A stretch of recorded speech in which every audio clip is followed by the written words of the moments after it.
Hi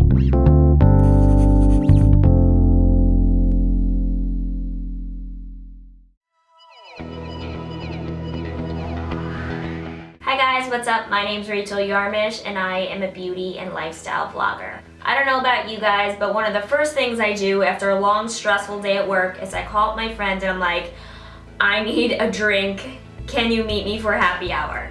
While there's nothing wrong with this, I want to teach you a couple of healthier ways other than turning to the bottle after a long day.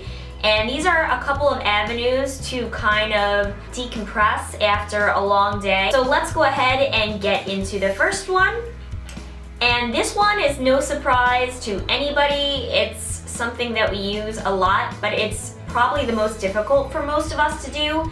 And that is to kind of detach ourselves from communication, from social media, and go to like a quiet place. I'm gonna give you a couple different ways to do this, but they all involve detaching from communication from the outside world. So that means no phone, no computer, no iPod or video games or anything like that.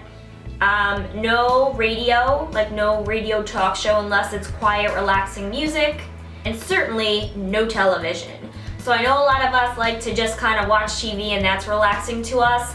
While that's great, that is not what this exercise involves. This one involves finding solace in just the quiet time with ourselves where we can be a little bit reflective and kind of tune out of the outside kind of buzz going on, because that's what we do all day.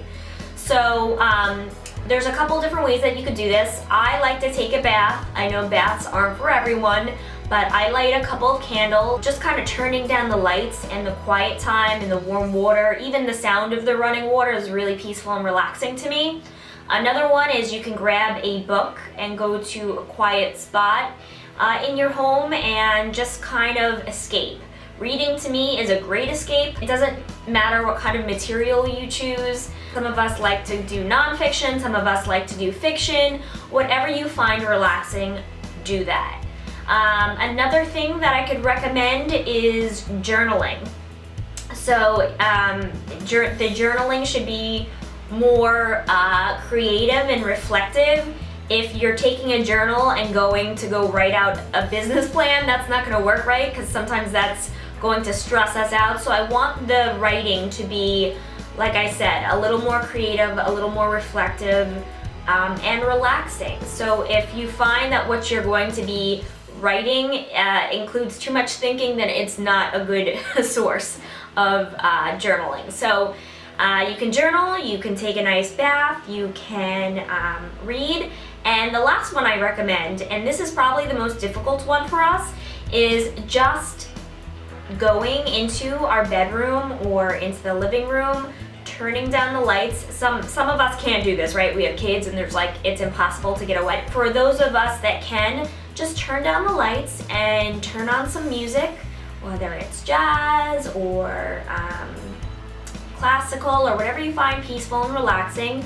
Just kind of listen to music, even if it's for 10 minutes or 30 minutes and you can nod off to that.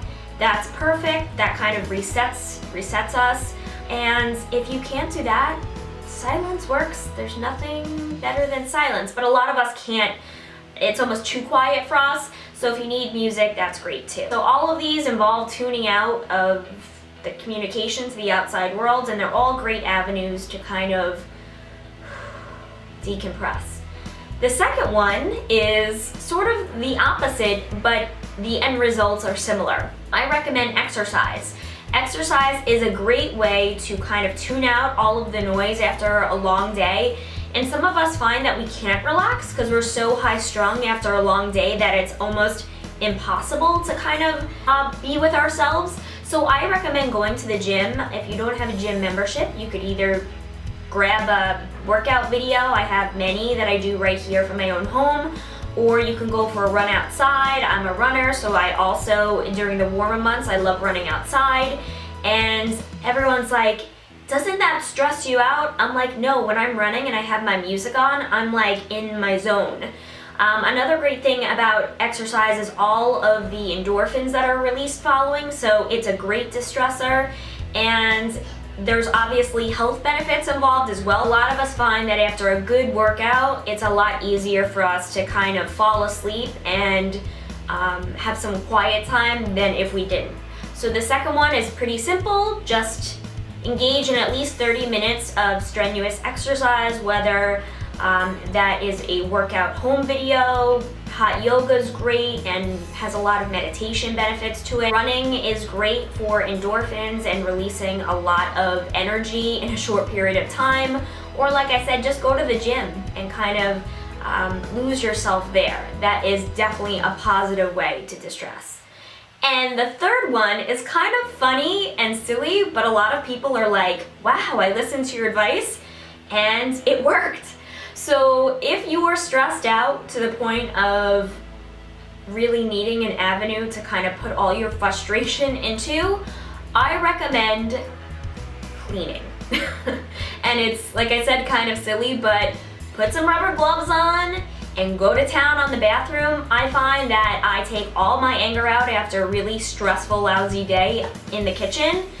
And it's funny, like one of my friends was over and I was like scrubbing the sink and she's like, who are you angry at? And I was like, oh, I guess I am taking a lot of like, you know, things that built up out on the kitchen. And that's a great thing to take it out on.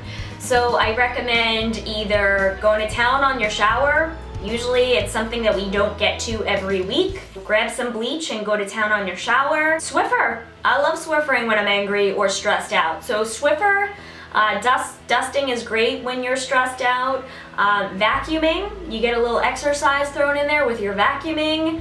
The kitchen's a great one because there's a lot of clutter and disorganization that goes on in our kitchen. So pull everything out of the pantry. I can't even tell you how good you'll feel when you're done pulling everything out, wiping down the shelves, organizing all your food, and then going on about your day.